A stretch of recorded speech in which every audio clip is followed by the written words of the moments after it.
사무엘은 사울의 불순종을 책망했습니다. 사무엘상 15장 17절에서 19절입니다. 두 번째 책망에서 사울은 회개로 자신을 낮추는 대신 자신의 행동을 정당화했습니다. 대조적으로 사무엘 하 11장에서 다윗 왕을 보면 선지자 나단이 와서 다윗 왕을 책망했을 때 그는 왕자에 앉아 있었습니다. 다윗 왕은 당신이 도대체 누구라고 생각하느냐? 내가 누구인지 아느냐라고 말할 수도 있었지만 대신 다윗 왕은 무릎을 꿇고 겸손하게 인정했습니다. 네, 제가 그 사람입니다. 이것이 하나님께서 다윗에게 인내하신 이유입니다. 그는 항상 자신의 잘못을 인정한 사람이었습니다. 그의 죄에 대해 결코 변명하지 않았습니다. 이것은 다윗 왕의 삶에서 배울 점입니다.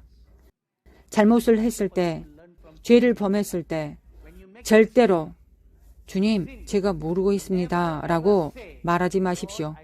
그것은 거짓말입니다. 모르고 어떤 것을 하는 사람은 아무도 없습니다. 알면서 하는 것입니다. 회개하면서 왜 거짓말을 합니까? 항상 주님, 제가 알면서 그랬습니다. 저를 용서해 주세요 라고 말하십시오.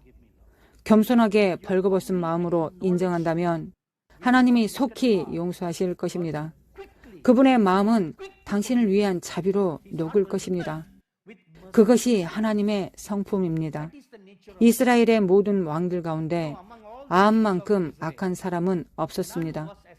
열왕기상 16장 30절과 31절에 그것을 읽을 수 있습니다.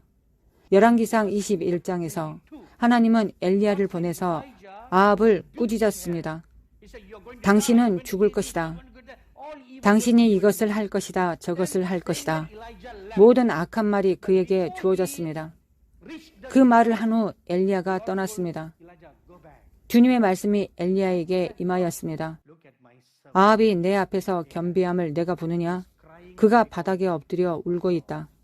그가 내 앞에서 겸비함으로 내가 재앙을 저의 나라에서 내리지 않겠다.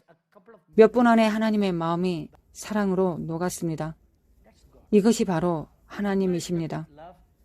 회개로 자신을 낮추면 하나님께서는 사랑으로 녹으십니다. 그분의 분노는 영원히 지속되지 않습니다. 성경이 그렇게 말합니다. 그것이 우리가 섬기는 위대한 하나님이십니다. 우리가 따르는 위대한 하나님이십니다. 할렐루야!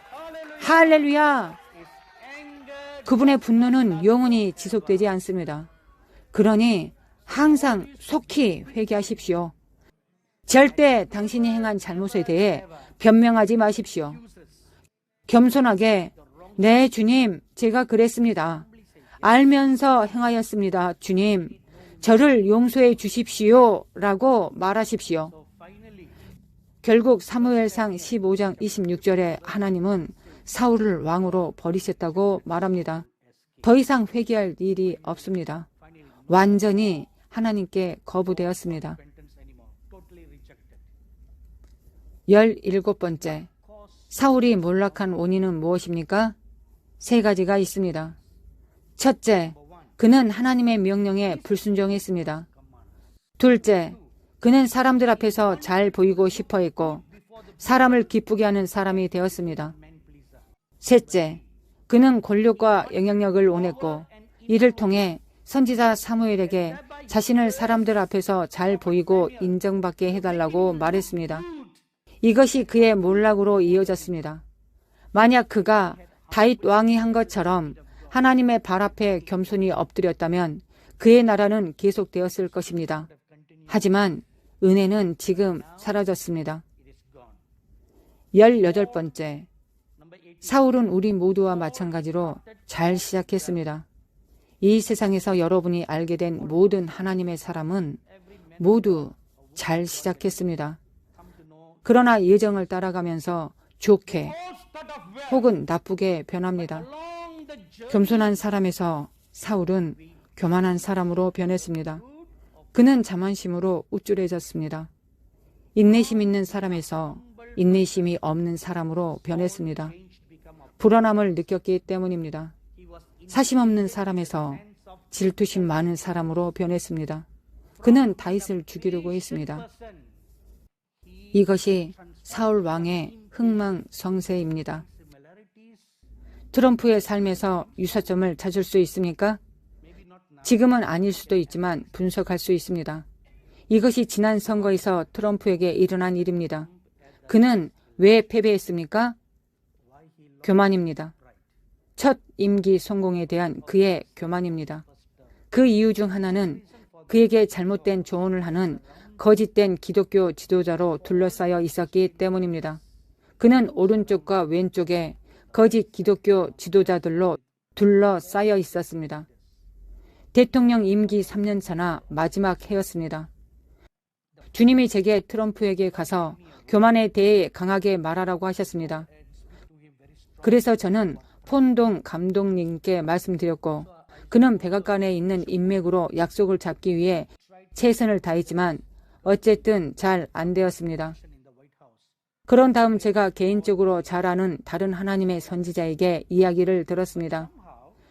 그녀도 제가 받은 것과 비슷한 말씀을 받았고 직접 가서 트럼프에게 말씀을 전하라는 말씀을 들었습니다.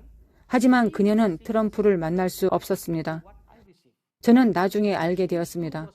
처음에는 보안 절차 때문에 만날 수 없었던 줄로 알았지만 사실은 백악관에 트럼프의 영적 조언자인 여 선지자가 모든 것을 막고 있었습니다.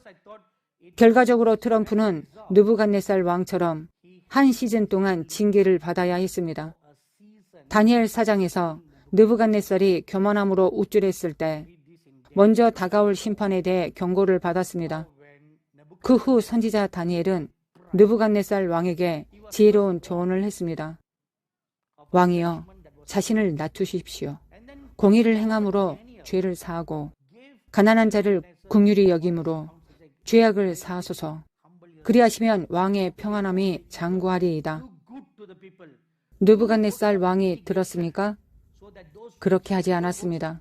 다니엘 4장 끝에서 느부갓네살 왕이 어느 날 궁전 옥상을 걷고 있었는데 궁전 꼭대기에서 바벨론 전체가 내려다 보였습니다. 그가 이리저리 거닐면서 중앙에 서서 손을 높이 들고 이 큰 바벨론은 내가 능력과 권세로 건설하였도다고 말했습니다. 그가 말한 순간 하늘에서 소리가 내려 이제 나라의 왕위가 내게서 떠났다고 말했습니다. 그에게 회개할 수 있는 1년의 시간이 주어졌습니다. 그는 회개하지 않았고 야생 새처럼 변형되었습니다. 알다시피 일부 신학자들은 그가 정신적인 문제가 있었다고 다르게 기록했습니다. 정신적 문제가 아니라 그의 DNA 전체가 야생 새처럼 변형되었습니다. 7년 동안 완전히 변형되었습니다. 징벌입니다. 그는 숲에서 새처럼 풀을 먹고 7년 동안 모든 악령이 그를 덮쳤습니다. 7년이 지난 후 그는 다시 사람처럼 변형되었습니다. 그가 가장 먼저 한 일이 무엇인지 아십니까? 무릎을 꿇고 손을 들어 하늘을 지으신 하나님을 찬양했습니다.